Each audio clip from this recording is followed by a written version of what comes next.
सभी को मेरा नमस्कार। मैं सुमन कुमारी, सहायक आचार्य रसायन शास्त्र, गवर्नमेंट कॉलेज सुजानगढ़। पिछले वीडियो में अपन ने पढ़ा था application of inductive effect. Inductive effect की जो एप्लीकेशन में है उसमें अपन ने एक एप्लीकेशन पढ़ा था कि जो इंडक्टिव इफेक्ट है उसके द्वारा अपन किसी भी कार्बोक्सिलिक एसिड की एसिडिटी का ऑर्डर है वो निर्धारित कर सकते हैं। तो acid strength of aliphatic carboxylic acid. आगे आज अपन पढ़ेंगे एरोमेटिक कार्बोक्सिलिक एसिड की एसिडिटी है वो इंडक्टिव इफेक्ट के द्वारा कैसे इफेक्टिव होती है।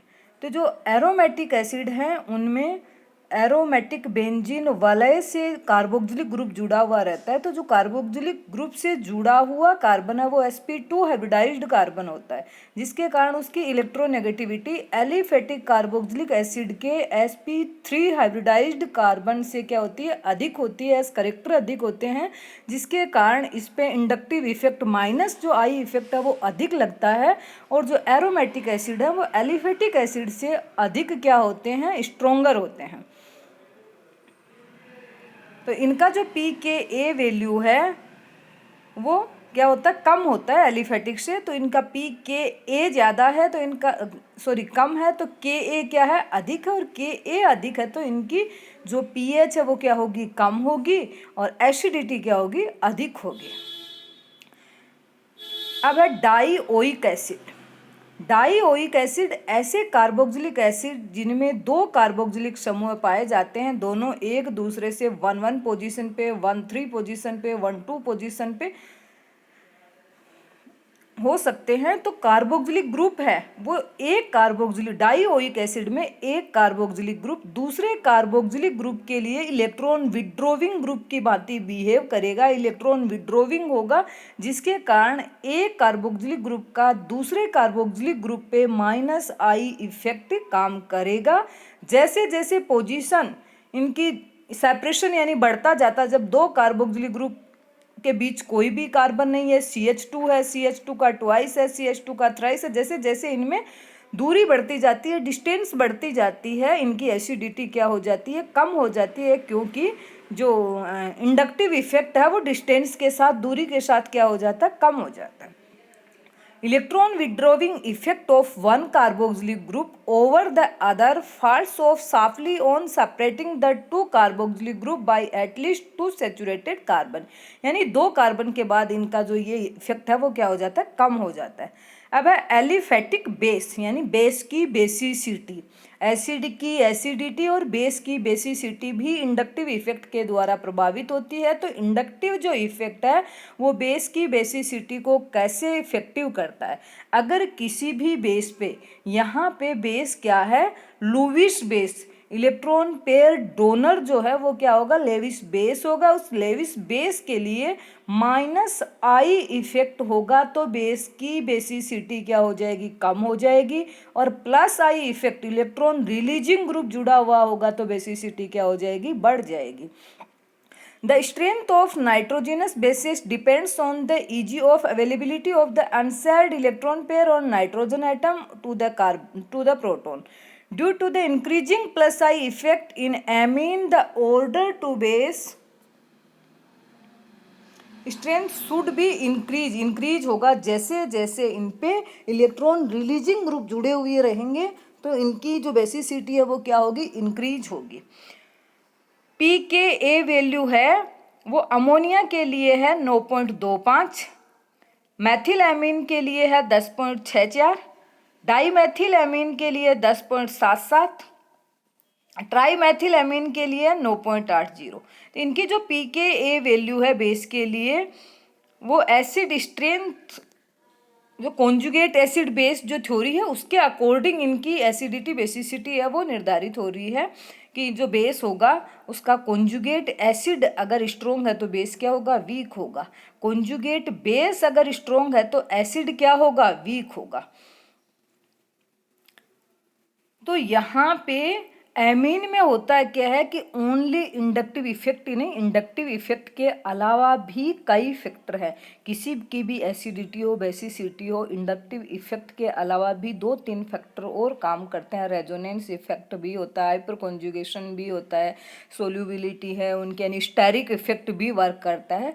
इन सब के रिजल्ट के बाद अपन किसी भी एसिड और बेस की बेसिसिटी का ऑर्डर है वो क्या करते हैं, निर्धारित करते हैं। लेकिन इंडक्टिव इफेक्ट, अकेले इंडक्टिव इफेक्ट की बात करें तो जो एमीन है, उन एमीन में जैसे जैसे इलेक्ट्रॉन रिलीजिंग ग्रुप बढ़ रहा है, यानी अमोनिया से मैथिल एमीन अपन गए, अमोनिया 1 डिग्री 2 डिग्री 3 डिग्री की तरफ जा रहे हैं, तो इंडक्टिव इफेक्ट के अकॉर्डिंग इनकी बेसिसिटी क्या हो रही है, इंक्रीज हो रही है। लेकिन एक्चुअल ऑर्डर क्या होता है, 2 डिग्री 3 डिग्री और 1 डिग्री, 2 3 1। 2 डिग्री एमीन है वो स्ट्रोंगर बेस है than 3 degree amine. Solution is an important factor for the determination of the base strength, क्योंकि अगर ओनली इंडक्टिव इफेक्ट से अपन डिटरमाइन करेंगे तो सबसे ज़्यादा बेसिक होगा 3 डिग्री, फिर 2 डिग्री और फिर 1 डिग्री।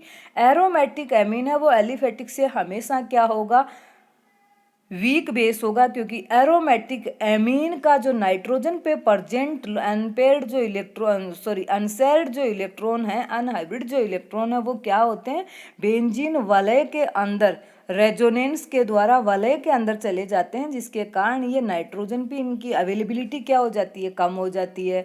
दूसरा, इसका जो कार्बन है वलय का वो sp2 हाइब्रिडाइज्ड होता है, जिसके कारण भी इसका -I इफेक्ट वर्क करता है। एरोमेटिक एमीन हमेशा एलिफेटिक एमीन से क्या होगा, वीक बेस होगा।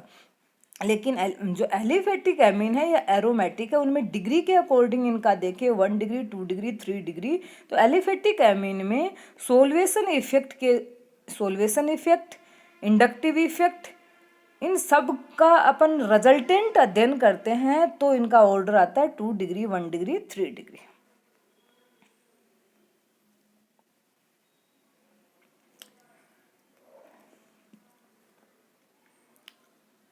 So this is supported by the fact that order of base strength of amine is 3:1 in chlorobenzene in which hydrogen bonding is absent। यानी कई factor work करते हैं, जहाँ हाइड्रोजन बॉन्डिंग हो रही है, दूसरा रीजन लग रहा है, तो इनके लिए ऑर्डर सिर्फ एलिफेटिक एमीन, सिर्फ एलिफेटिक के लिए 3 डिग्री 2 3 1 है। ये भी मैथिल एमीन एथिल के, जैसे ही प्रोपिल के लिए आएंगे तो ऑर्डर थोड़ा चेंज हो जाएगा। एरोमेटिक बेसेज, एनिलीन है वो वीक बेस होता है, then saturated analogue cyclohexyl amine है, उसकी तुलना में एनिलीन है वो वीक बेस होता है। इसका कारण है कि नाइट्रोजन पे प्रेजेंट जो ये लोन पेयर है, एक तो रेजोनेंस के कारण -R इफेक्ट के कारण बेंजीन वलय में चला जाता है, दूसरा इसके कार्बन का sp2 हाइब्रिडाइजेशन होता है, जिसके कारण इसकी इलेक्ट्रोनेगेटिविटी अधिक होती है, उसके कारण भी इसकी अवेलेबिलिटी क्या होती है, कम होती है। This is because the nitrogen atom in aniline is bonded to an sp2 carbon which opposes the unshared electron pair on nitrogen. This result in delocalization of lone pair with the pi electron of the ring. Thus the lone pair is not easily available for protonation. Aniline is a weaker base than ammonia और cyclohexyl amine, दोनों से ही aniline है वो week base होता है। इसका कारण resonance और जो sp2 hybridised carbon. Electron withdrawing substituent and ortho and para position, अगर किसी भी एरोमेटिक एमीन की ऑर्थो और पैरा पोजीशन पे इलेक्ट्रॉन विड्रोविंग ग्रुप जुड़ा हुआ होता है तो उसकी बेसिसिटी और भी क्या हो जाती है, वीक हो जाती है। Substituent that have unshared electron, hydroxyl और alkoxy, exert electron donate mesomeric effect from ortho and para position increase the base strength. यानी यहाँ पे कोई इलेक्ट्रॉन रिलीजिंग ग्रुप जुड़ा हुआ है तो बेसिसिटी बढ़ जाएगी, और इलेक्ट्रॉन विड्रोविंग ग्रुप जुड़ा हुआ है तो बेसिसिटी क्या हो जाएगी, कम हो जाएगी।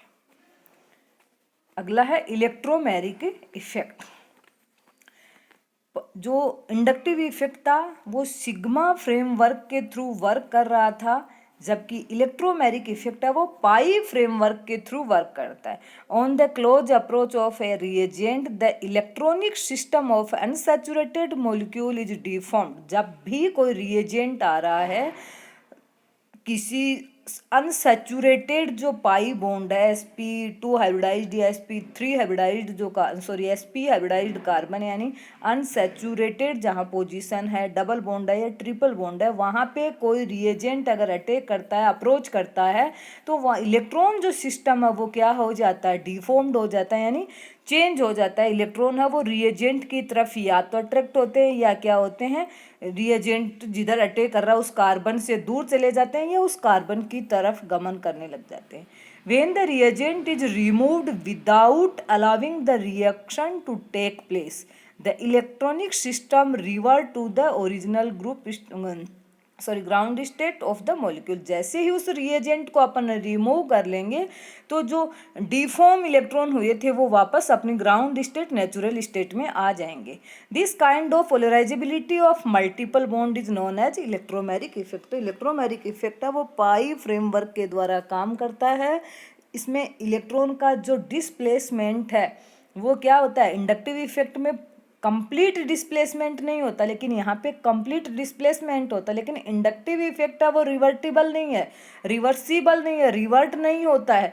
ये नहीं कि रिएजेंट, इसमें रिएजेंट का कोई रोल नहीं है कि रिएजेंट ने अटैक किया तो ही इलेक्ट्रॉन है वो क्या गमन कर रहे हैं, डिफॉर्म हो रहे हैं। जबकि यहाँ इलेक्ट्रोमैरिक इफेक्ट में कोई ना कोई रिएजेंट आएगा, अटैक करेगा, वो इलेक्ट्रॉन विड्रोविंग होगा, जिस इलेक्ट्रोनेगेटिविटी ज़्यादा वाला होगा, यानी इलेक्ट्रॉन न्यून होगा, जिसके पास इलेक्ट्रॉन की कमी होगी, इलेक्ट्रॉन डेफिशिएंट होगा, तो इलेक्ट्रॉन जो पाई बॉन्ड के इलेक्ट्रॉन है वो उस रिएजेंट की तरफ जाएंगे, जिस कार्बन पे वो अटैक करेगा उधर गति करेंगे। जबकि अगर कोई इलेक्ट्रॉन विड्रोविंग रिलीजिंग वाला हो, इलेक्ट्रॉन रिलीज करने वाला वह होगा जिसकी इलेक्ट्रोनेगेटिविटी कम होगी, तो इलेक्ट्रॉन है वो दूसरे कार्बन की तरफ जाएंगे। लेकिन जैसे ही उस रिएजेंट को हटा लेंगे उस जगह से, तो इलेक्ट्रॉन है वो वापस अपनी ग्राउंड स्टेट में आ जाएंगे। Electromagnetic effect causes complete transfer of the loose pi electron from one carbon to other. Consequently, one end is positively charged and the other negatively charged. ऐसा इंडक्टिव इफेक्ट में नहीं होता है, कंप्लीट ट्रांसफर नहीं होता है, तो वहाँ पे कोई भी पोल, नेगेटिव पॉजिटिव पोल नहीं बनता। जबकि इस इलेक्ट्रोमैग्नेटिक इफेक्ट में कंप्लीट ट्रांसफर होता है, जिसके कारण जिधर से इलेक्ट्रॉन जा रहे हैं उस ओरिजिन पे पॉजिटिव चार्ज होगा और जिधर जा रहे हैं उधर क्या होगा, नेगेटिव चार्ज आ जाएगा। This shift of the electron is shown bye curved arrow. इसको किससे दिखाते हैं, कर्व्ड एरो दिखाते हैं। डबल हेड, इसमें कंप्लीट हेड वाला कर्व्ड एरो होता है, indicate the reaction of the electron shift. The effect is temporary since the electron revert to the original state on removing the reagent। ये effect क्या है, एक टेम्परेरी इफेक्ट है। Electron का transformation हो रहा है इलेक्ट्रॉन का, वो तो क्या है, कंप्लीट हो रहा है, लेकिन इफेक्ट क्या है, ये एक टेम्परेरी इफेक्ट है। रिएजेंट को हटाते ही क्या हो जाता है, अपने ओरिजिनल सिचुएशन में आ जाता है। When the multiple bond is between two dissimilar element, अगर सिमिलर एलिमेंट के बीच हैं तो वहाँ पे वो क्या होता है, कंप्लीट कोवेलेंट बॉन्ड है। लेकिन दो जो डिसिमिलर एलिमेंट के बीच है तो वहाँ पे क्या हो जाता है, पोलराइजेशन हो जाता है। Shift of electron takes place toward the more electronegative of the two. Inductive effect may also determine the direction of the shift, यानी इंडक्टिव इफेक्ट के द्वारा उसकी डायरेक्शन को भी अपन डिटरमाइन कर सकते हैं। कि जैसे यहाँ पे ये प्रोपीन है, इस प्रोपीन के अंदर 1 और 2 कार्बन के बीच डबल बॉन्ड है, तो यहाँ कौन से कार्बन की तरफ जाएगा, दोनों कार्बन sp2 हाइब्रिडाइज्ड है, लेकिन यहाँ सेकंड नंबर वाले कार्बन पे मैथिल ग्रुप जुड़ा, वो जो इलेक्ट्रॉन क्या कर रहा है, डोनेट कर रहा है, रिलीजिंग ग्रुप है, जिसके कारण इलेक्ट्रॉन इधर आ रहे हैं, तो पाई बॉन्ड के इलेक्ट्रॉन किधर चले जाएंगे, CH2 समूह की ओर। तो इंडक्टिव इफेक्ट है वो इलेक्ट्रॉन के मूवमेंट की डायरेक्शन को भी निर्धारित करता है। Electromagnetic effect differ from the inductive effect as given below. Inductive effect और इलेक्ट्रोमैग्नेटिक इफेक्ट में क्या डिफरेंस है। इंडक्टिव इफेक्ट एक permanent polarize, inductive effect it is a permanent polarization, जबकि electromagnetic effect is a temporary polarization. Inductive effect है वो operates through sigma bond, but electromagnetic effects है वो work through pi bonds. Inductive जो effect है वो weak effect है since the sigma bond electron are strong. क्योंकि ये वीक क्यों है, क्योंकि यहाँ जो सिग्मा बॉन्ड के इलेक्ट्रॉन के थ्रू ये काम कर रहा है तो वो क्या होते हैं, स्ट्रांगली बॉन्डेड होते हैं। जबकि इलेक्ट्रोमैग्नेटिक इफेक्ट है वो स्ट्रॉन्ग है because the loose pi electron shift completely. Charge developed on the carbon joined to the substituent electron repelling और attracting is small and is so, इसको किससे दिखाएंगे अपन, डेल्टा के द्वारा, डेल पॉजिटिव और डेल नेगेटिव। जबकि इलेक्ट्रोमैग्नेटिक इफेक्ट है उसमें complete transfer of electron causes full charge on the carbon which is shown by positive and negative sign. तो आज अपन ने पढ़ा कि इलेक्ट्रोमैग्नेटिक इफेक्ट क्या है, इंडक्टिव इफेक्ट के एप्लीकेशन और इलेक्ट्रोमैग्नेटिक और इंडक्टिव इफेक्ट में क्या डिफरेंस है। अगले वीडियो में देखेंगे रेजोनेंस। Thank you.